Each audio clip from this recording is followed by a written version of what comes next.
First of all, I'd like to share with you that the largest number of chaplains in the Seventh-day Adventist Church are in our educational institutions. They are in our colleges and universities. That's where we have most of the chaplains. Now, I do have to admit that we have a major challenge here.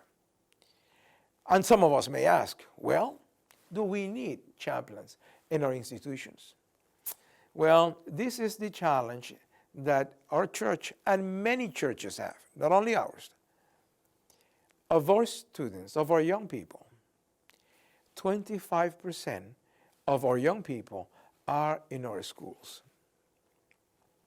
But 75% are in public schools.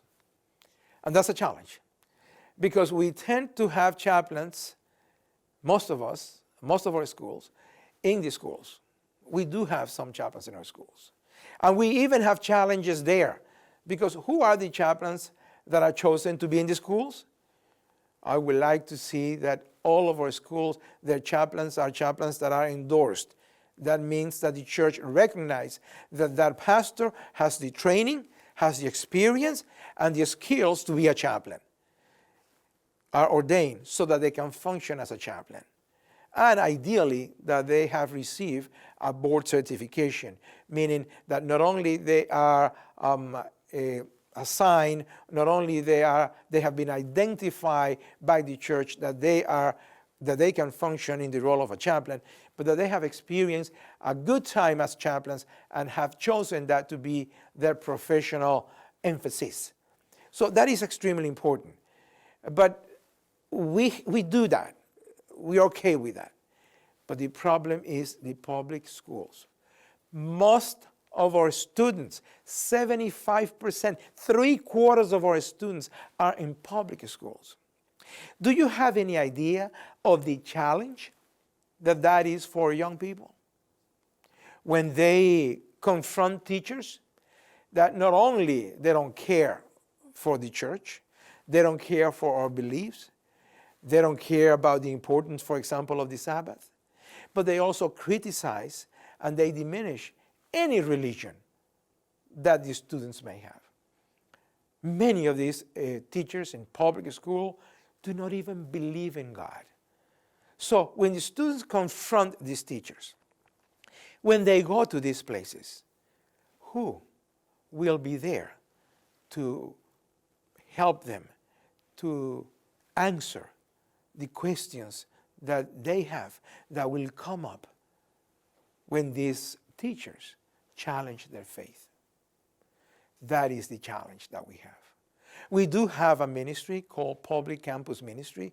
It's spreading like wildfire around the world in many schools, but we do not have enough chaplains for those schools. Now, when you talk about a chaplain for the school, especially a university, if you go to any major university around the world, what kind of education do the teachers of that school have? Most of them have doctoral degrees. You cannot cross the door of a university to teach if you do not have at least a master's. So our chaplains that are in these public schools, they should have at least a master's, if not a doctorate degree. But the question again is, are we placing chaplains in those schools? Let me share with you a couple of experiences. I have been, for example, in the beautiful country of Papua New Guinea, Port Moresby, the capital. Amazing country. Yes, it is a poor country, but I discover that a lot of people in the government are Seventh-day Adventists. How were we able to place so many people in government? Also, the industries and in business, many of them are Adventists. I discover that in that country, in the main university, they had for many years always a chaplain or two. Not only that, because of the work of the chaplain, and the faithfulness of these Adventists that have been supported by the church, we have a 300 or 400 member church inside the university. Yeah, in many countries of the world, separation of church and state will prevent that. And I venture to say that in that country, it could have been the same. But because of the large number of Adventists, the university and the government donated land and a building to become a 7-day Adventist church, period. No other church, no other meetings. The membership, they are the students that are Adventists. The elders and leaders of that church are teachers that are Adventists. So the investment pays. But as we go around the world, 99.9% of large universities have no 7-day Adventist chaplains there.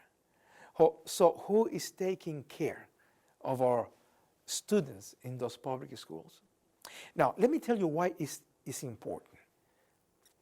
The two most critical periods for the life of an individual, where they need to be guided by the right values, where they need to be nurtured, are number one, preschool. And in preschool, mom and dad will take care of them. I have a beautiful and lovely grandson, and my delight is to be with him. Those that know me know that.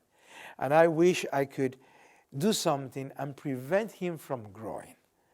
But it is amazing to see how much in his first 3 years of life he has absorbed what's going on around him. It is said that in the first 3 years of life, from 1 to 3 years old, you learn everything you need to learn in life. That is extremely important, because that's where they are going to form the basis for everything in life.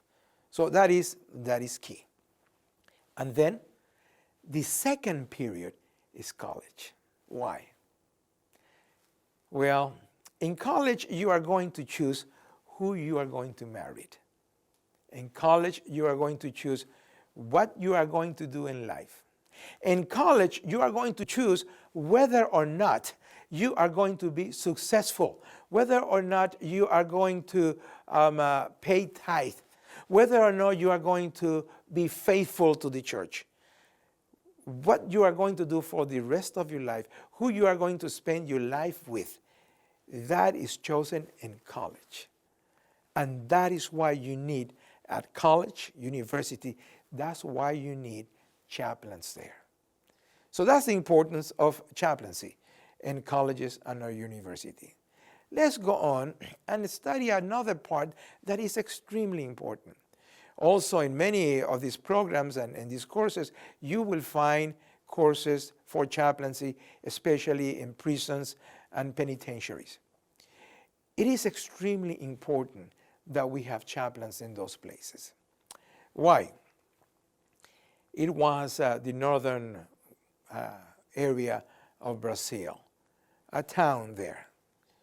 A pastor assigned to a local church without asking anyone permission, on his own, on his time off on Mondays.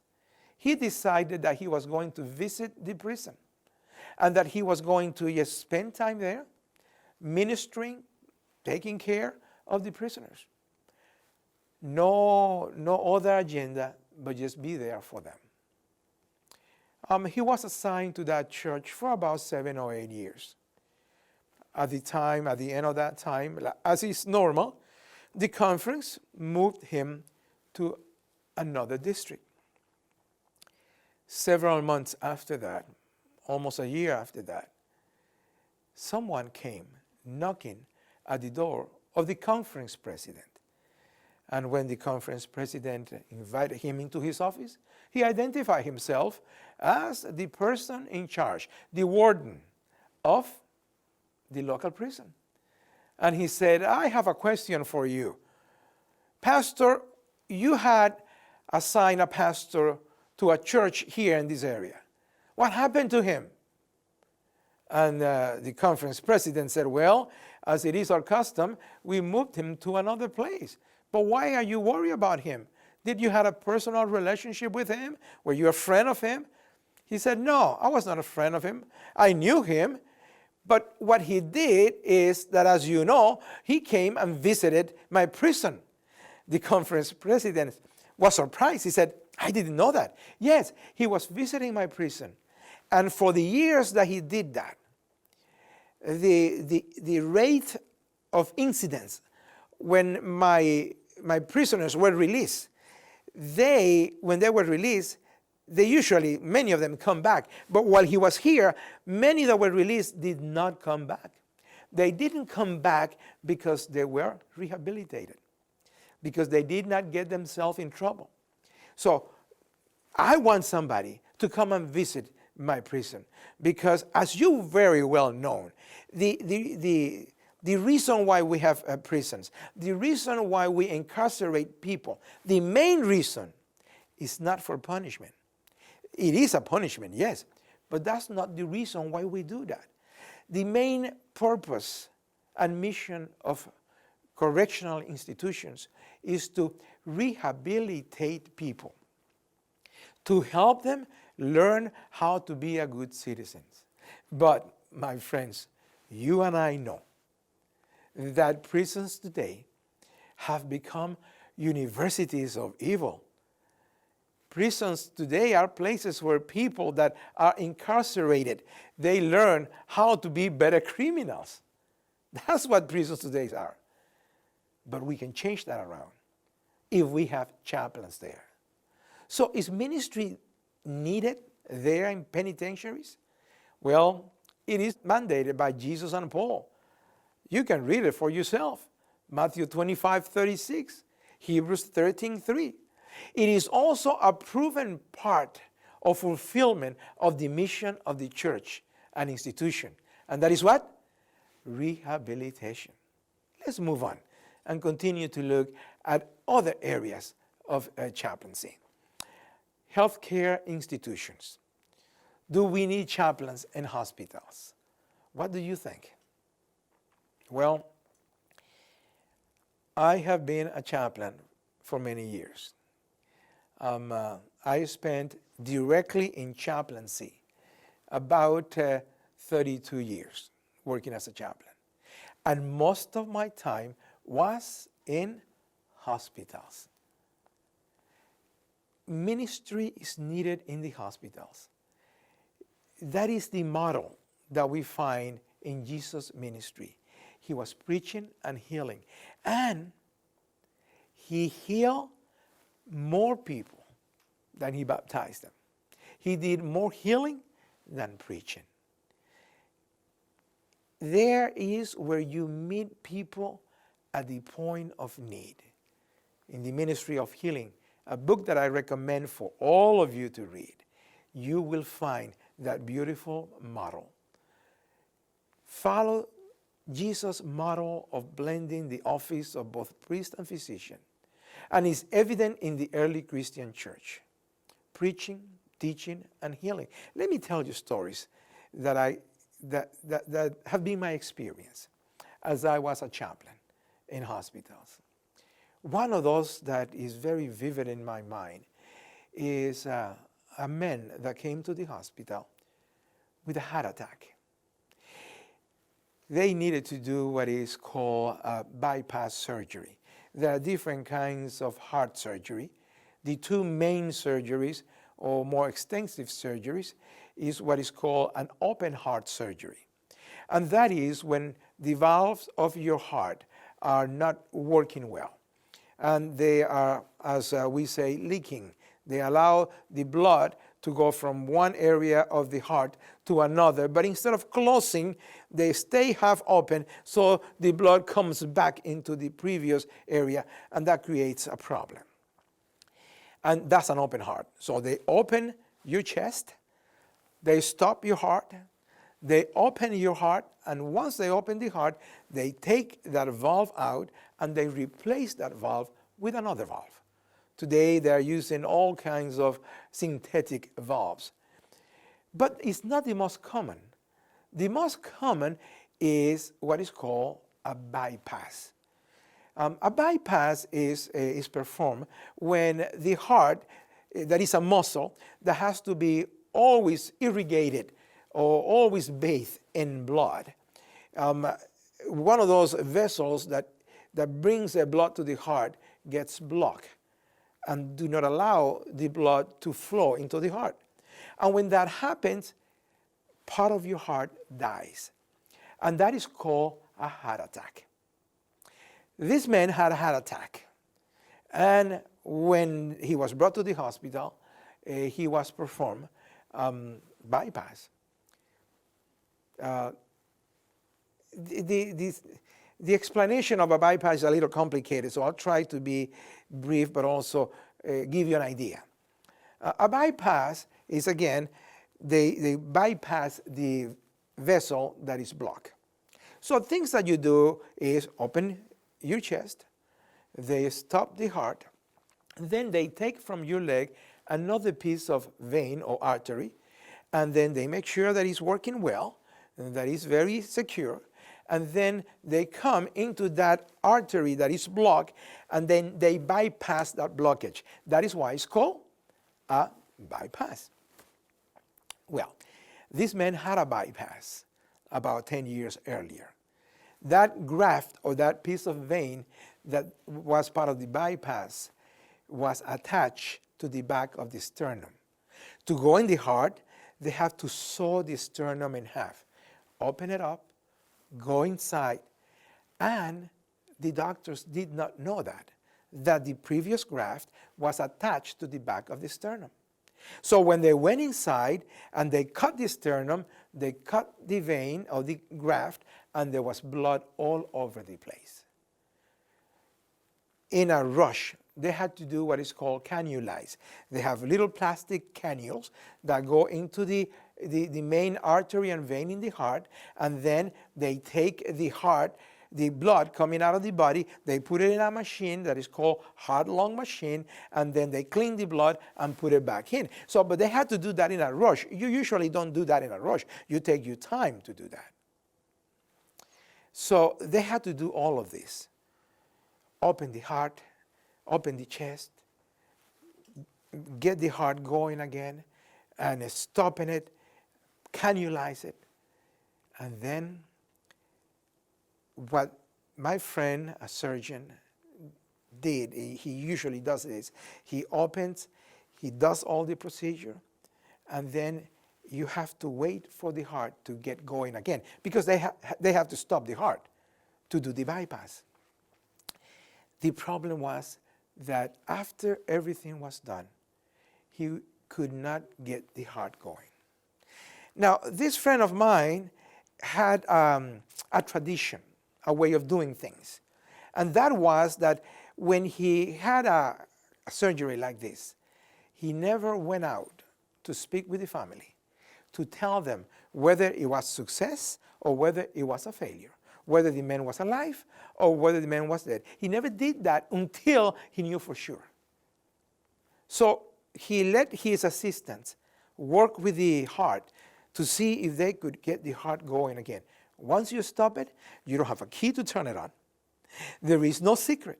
You just have to wait, hoping that the heart will react to the warmth of the hands and the different things they do, and then it begins pumping again.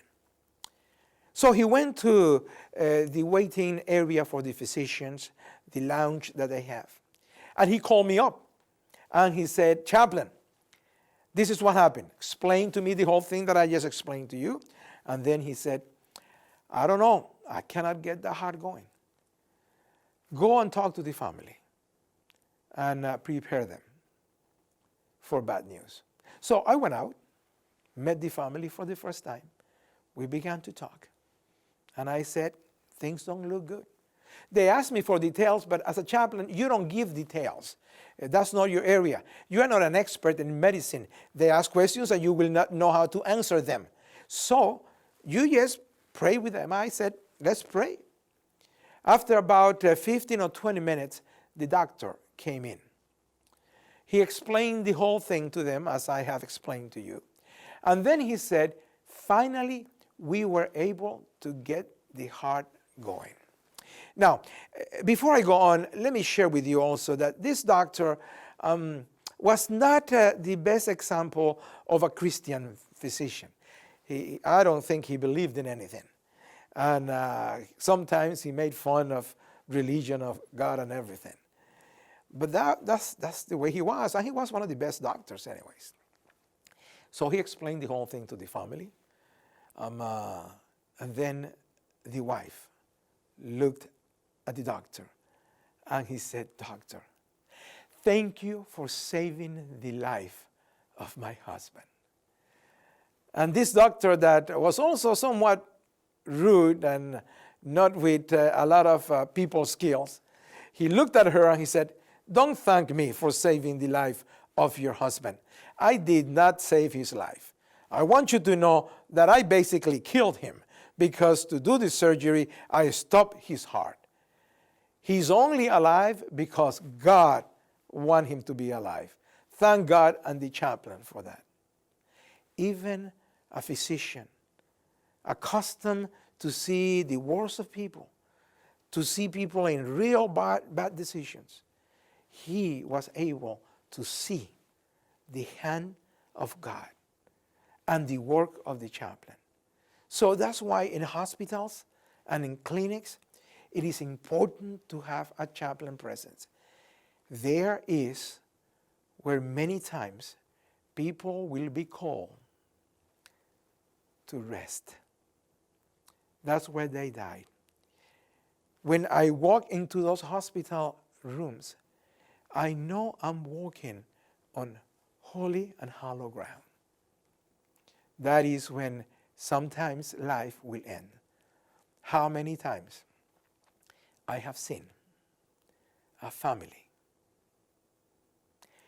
and sometimes at one time it was my turn to see a family, one of us, walk out of the emergency room. As a chaplain, you are standing there in the door, seeing them walk away into the parking lot to get into their cars. And they have just left a husband, and in my case, a brother, or father, son or daughter, inside that emergency room with a blanket covering their heads and their whole body because they have died. Those are difficult times. And that's when you need a chaplain there. I have been in emergency rooms, sometimes after a very bad case, walking where the doctors and nurses are. And I remember one time, as I did that, there was a physician in front of a couple of monitors with a pen in his hand, writing in the chart. And then when I walked by him, he had put the pen down and put his face in his hands. I touched his shoulder, and he said, "Chaplain, I just don't know what else to do with this patient. Can we pray?" Chaplains are not there only for the patients, for their families, for the physicians, but also for the staff. So that's why you need someone that is a pastor with experience, with the training and the specialized training of a chaplain to preach, to teach, and to also preach for healing.